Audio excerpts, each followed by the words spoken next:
Good morning, it's Charmaine Hammond, and we're here today to talk about resilience. This is the follow-up webinar to the Chamber of Commerce, Clarkston Chamber of Commerce event where I spoke on resilience in business. It's such an important topic. So today's just a quick webinar to check in with you all to share a few more tips about resilience and why it's so important, a few things that you can do to create a more resilient workplace. Now, I know for many of you as entrepreneurs, it feels like we have to do it all and be it all in business. We have to be the accountant, the HR director. We have to create the products, develop the marketing plan, do the sales. And for many of us, that's our reality, especially if we're starting out or if we're a solopreneur.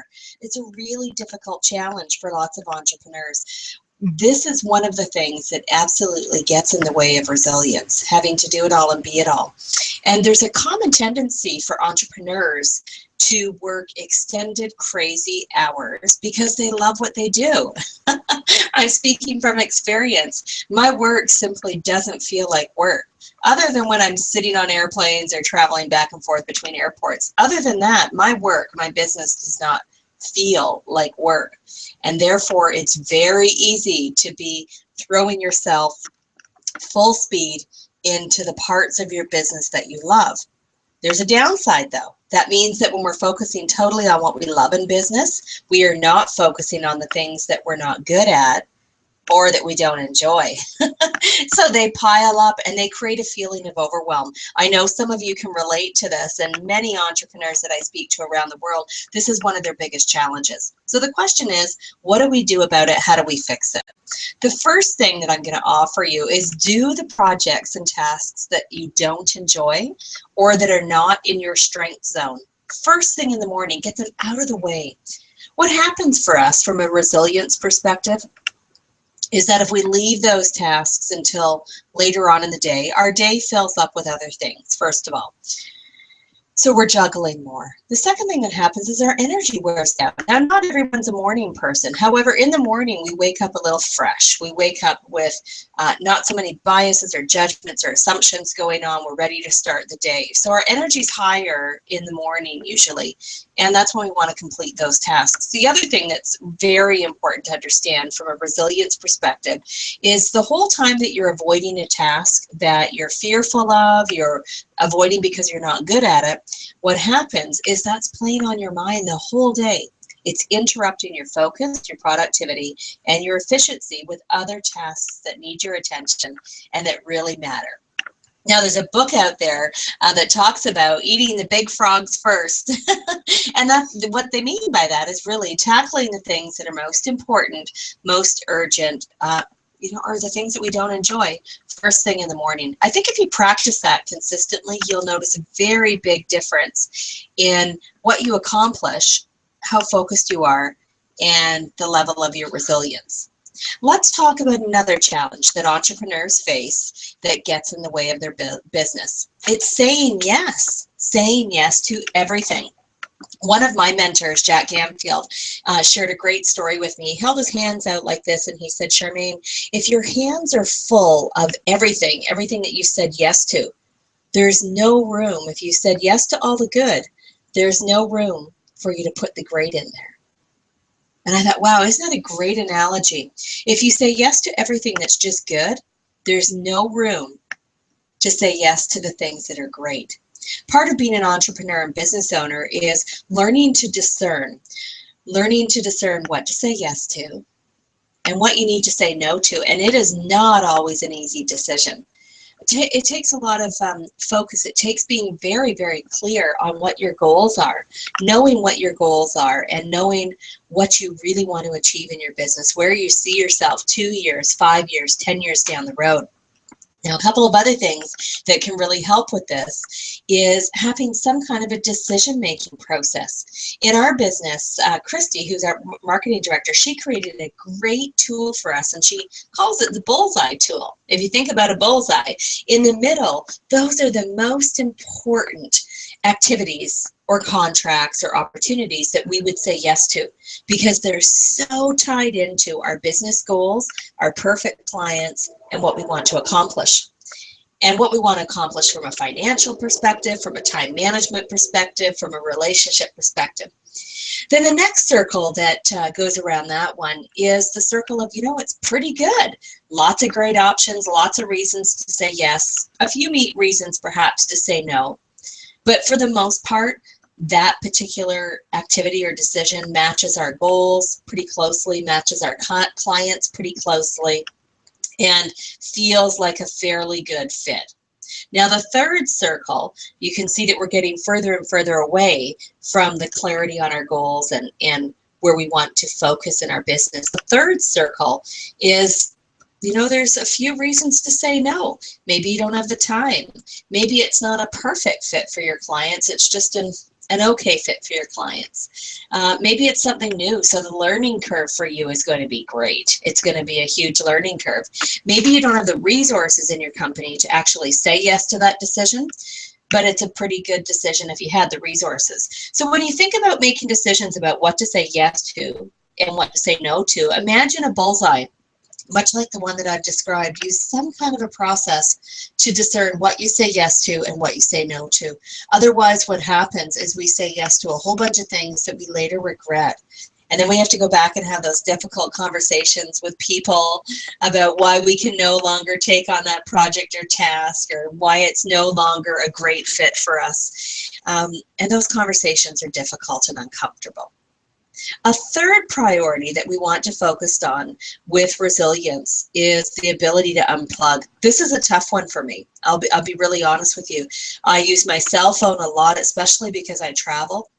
So I'm using cell phone to update some of my social media feeds, to check email, to actually write. On the airplane, there's no room anymore for computers, especially if the person in front of me leans way back, the computer's right in your face. I actually use my cell phone now, the memos, and that's where I'm writing blogs and articles and to-do lists and products, actually. So I'm working lots, and I'm working on technology. It's a very different approach to working with a pen and a paper in your hand. And actually, often on the plane, I actually prefer that, just the old-fashioned way, a pen and a paper. The reason we need to unplug is that our mind, our subconscious brain, is going all the time anyhow. It's running in the background. Just like your computer antivirus system is running in the background while you're on there working away, and every now and then it pops up to say, oh, there's an alert or someone's tried to breach your system. Our subconscious brain is like that as well. It's running in the background. So while we're on the phone, providing services, doing business, it's running in the background. So we need to unplug, we need to recharge, renew, and rejuvenate ourselves. Unplugging is part of doing that. Now, I have some friends who actually go on 1-week unplug retreats. I don't know if I could actually accomplish that, in all honesty. That feels like a long time for me to be unplugged. However, there's ways to do that. You delegate. You have somebody else check your email for you.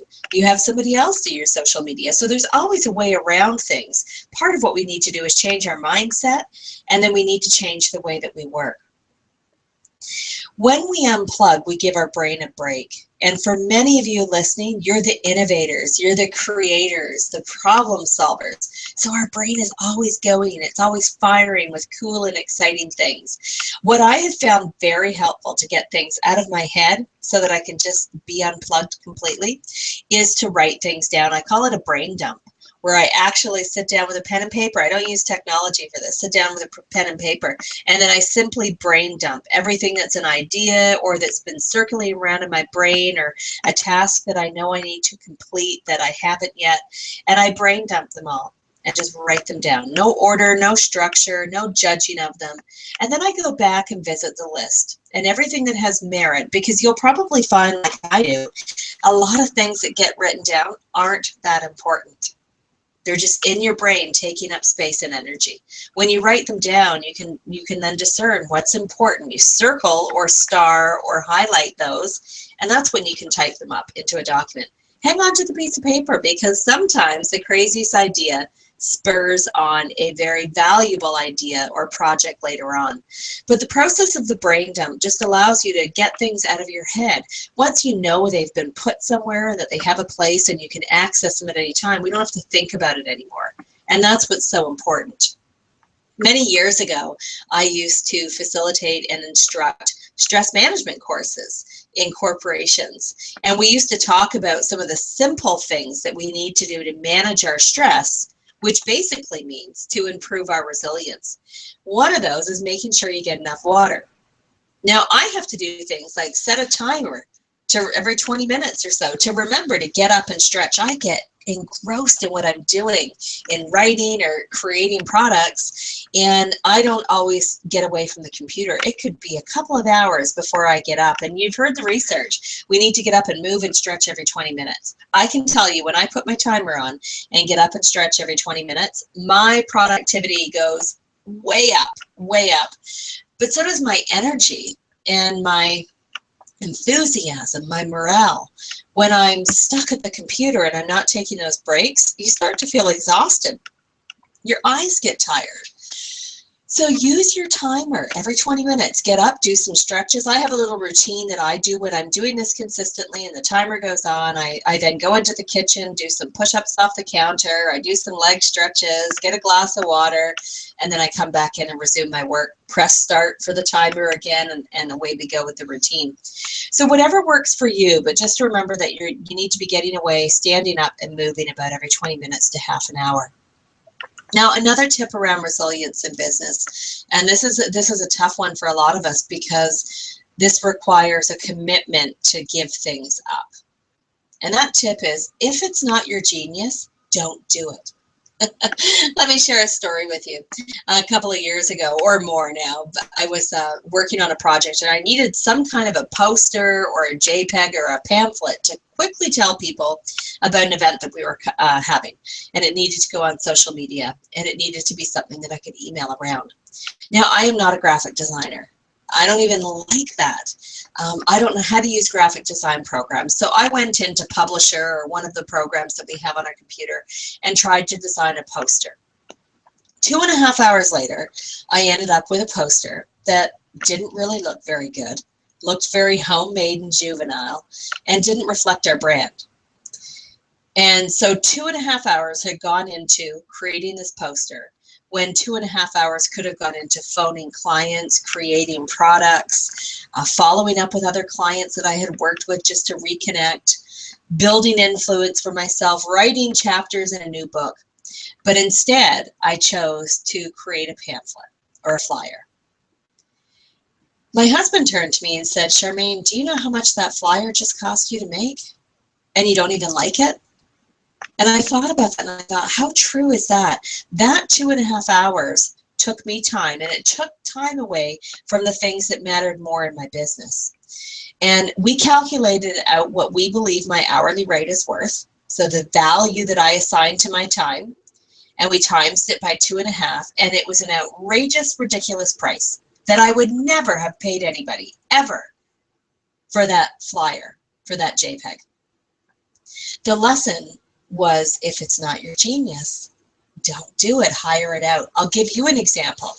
One of my clients had a similar situation. She's a speaker and an author, and she was having a new book come out, and she needed what we call a one sheet. And a one sheet is that double-sided promotional material about the author, the speaking topics, and their book. So there's certain things that need to go on it, which were already in this person's computer. The key was, she's not a graphic designer, so she sat down to do this one sheet. In the course of the day, I probably received 8 or 9 versions of this one sheet for me to look at. And, I really encouraged her from the first step is, why don't you just hire a designer? It's probably going to take them a couple of hours. It'll probably be less than $200. And I can tell you right now, if you're not a graphic designer, it's going to cost you way more. She essentially spent a full day on it, 8 hours of her time, which meant that 8 hours was not going into working on the business or doing other things. If she had have spent the money on hiring a graphic designer, even a student, there are incredible design students that are looking for experience. And you're not paying them a consulting wage. But even if you paid a consultant for that, I've had one sheets designed for less than $250. Because these are designers who can take your vision and your brand and really quickly create something that you fall in love with that represents you. You give them the text to put in and they design it. So this one sheet, she valued her time. She was charging out $200 as a consultant, and she spent about 8 hours on this. So her one sheet cost her company $1,600. I asked her to go get a quote after all said and done because she didn't take my advice. Every time she sent me a new version to look at, I said to her, why don't you call a graphic designer? In fact, let me put you in touch with mine. But she was determined that she didn't have $250. So when I shared with her that her one sheet had cost her $1,600 and plus the frustration and my time, I didn't even factor in that into it. I asked her, would you pay $1,600 for what you just created? And she said, never. And then I said, what's the lesson? And then she was able to say in her own words, if it's not your genius, hire it out. So for some of us, for some of you, that will mean having to change your mindset around, money, your relationship with money. But it's really, really important because it impacts your resilience. It also impacts your credibility and your brand. Now, one final tip before we wrap it up is the whole concept of our mindset. We've been talking about that actually a lot today. Mindset shapes everything. How we show up in the morning, how we communicate with people, how we run our business, how we take care of ourselves during the day. It's really important to watch the language that we say to ourselves. For example, the other day I was in the airport and I heard some women talking. They were just coming back from a conference and their language, this is what I overheard. Oh, I'm so tired. I'm so bagged. Oh my gosh, I'm so hungry. I could just eat a horse. No kidding. That's what she said. Oh my gosh, I don't know how I'm going to get through the week. I'm exhausted and it's only Monday. Oh, I don't know how people do this all the time. This is crazy. This is for the birds. This was their back and forth language. So if you think about their mindset, I don't like this. I'm tired. I can't get through it. I don't know how I'm going to make it. That's the mindset that's shaping everything that's coming forward for these two individuals. I thought to myself, what would be the result if they were to say something like, wow, I'm so excited the conference is done, so I can now jump back into work and tackle the things that need my attention. I'm really excited returning home to my family and my business. This was a great opportunity to be at the conference and step away from work, and now I get to step back in. What an opportunity for me to take what I learned and apply it in my business right away. See the difference? Big difference in how the actions would come about based on the language in that second example. What you think about shapes everything you do. What you think about shapes how you show up as a person in business. What you think about shapes your resilience. If you keep talking about being tired, burnt out, exhausted, you're going to act like you're tired, burnt out, and exhausted. Alternatively, if you talk about being energized and excited and in love with your business, you're going to show up energized, excited, and in love with your business. That's the really important part of resilience, is thinking about yourself as a resilient human and a resilient woman in business. I want to thank you all for joining us on this webinar and for being with us in Clarkston. Big shout out to the Clarkston Chamber of Commerce for hosting such an exquisite event. And I wish you all the best success in 2016 to be resilient and to take your business to new levels of success and happiness. I'm Charmaine Hammond. Thank you so much, everyone.